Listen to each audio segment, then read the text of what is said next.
right, Professor Wole Soyinka has termed as inappropriate and diversionary the many reports that the presidential candidate of Labour Party in the 25th of February 2023 poll election, Peter Obi's visit to his Abeokuta, Ogun State residence on Sunday was for it. Wole Soyinka spoke in a statement on Monday titled "A Visitation and the Allure of Reconciliation." As we know, the laureate Wole Soyinka is a man full of wisdom and is a man who is full of ambiguous words. It's only somebody with understandable mind that can get what he's trying to say. Now, if Soyinka is saying Obi's visit was not for reconciliation, it means that there wasn't a fight in the first place.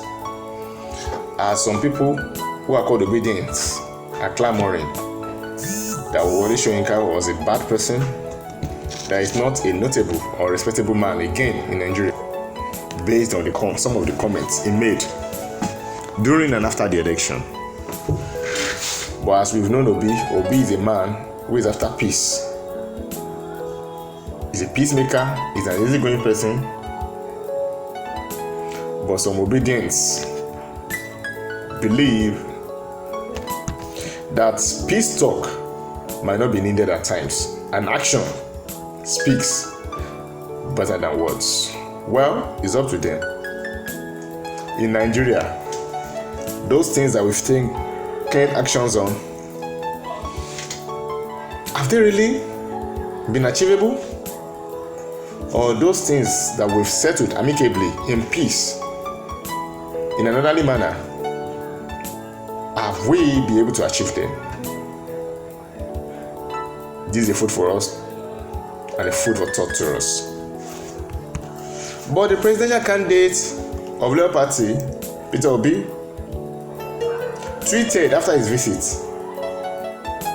that among other things that he cherished was that the visit was intended to erase the needless misconceptions about the relationship between the great icon and the obedient family. Yeah, as I said earlier, the obedience or the obedient family, as the supporters of Obi are fondly called, believe that they've been robbed in the past election that occurred on the 25th of February. And now, after the result was declared, we can see that some of them clamored for war. That's a faction of them. Some said the military should take over. Some urged Obi to go to court and contest the result of the election. Though the presidential candidate Obi came out on television claiming that he won the election. Though others thought there will be a great protest in Nigeria, but the presidential elect told the other presidential candidates that they need to work together and there's no need for rancor or there's no need for war. Well, it's sweet to say because he's been elected and Obi was able to calm the obedience down, that they need to let the raw and the Supreme Court have its say in this matter. Anyway, the Nobel laureate had faulted in April the man and the vice president of Labour Party, Dati Baba Ahmed, attempted to dictate to the Supreme Court during an interview on Channels television over the election won by all Congress candidates, Bola Ahmed Asiwaju Tinubu. The presidential vice president candidate, Dati Baba Ahmed, has forgotten that you have little or no say when the Supreme Court is a place. Well, we don't know, maybe some cabals have a thing or two to say, or the chief judge of Nigeria can be influenced by anybody or any party. Anyway, Nigerians have not come to the understanding that anybody who has been declared the winner or who is going to be inaugurated or elected official as president of Nigeria will see to the need of the masses, will see to the need of Nigerians, and for the next 4 years, there will really be a great change in all sectors, if not all. But ironically, obedient line, and they abused him, saying all sorts of unacceptable things to him online,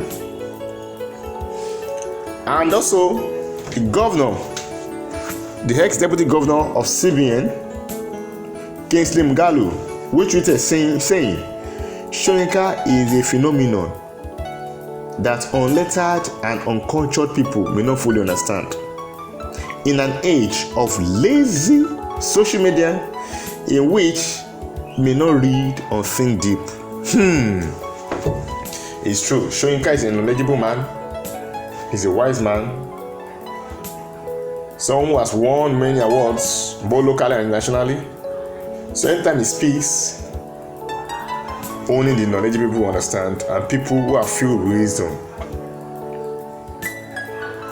With due respect, most followers of Obi, the obedience or the obedient family, are youths, and also most people that want the change. But do they really want the change, or they after the change of the ruling party? Do they really know what's at stake?